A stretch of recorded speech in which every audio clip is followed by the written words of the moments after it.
دوستان تایمینگ موتور T5 رو بریم که داشته باشیم. ببین یه پیمی اینجا داریم روی پوسته گیربکس جا میزنیم که روی فراویر قرار میگیره. یه نقطهش مال میلنگه، تایم میلنگ این میشه. تایم می سوپاپ این پیچ 8، دو تا پیچ 8 جای شاخصش هم مشخصه دیگه. این میشه دود، آ میشه هوا.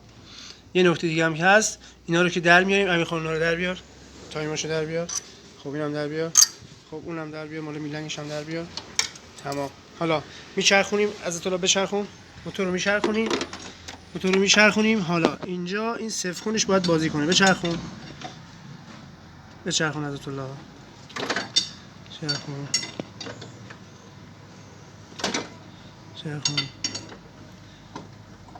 ببینید چرخون زد، داره بازی میکنه. ببینید نقطهش، این اگه بازی کنه یعنی درسته، یعنی داره آوانسیتات رو انجام میده، شلو صفر میکنه. اگر ثابت بمونه اونجا، یعنی عقب جلو نشه اون صفر کنش، یعنی که هرزگرده صفر کنه اون خرابه.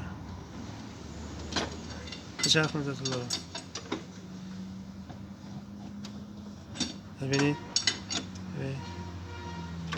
چرخون زد.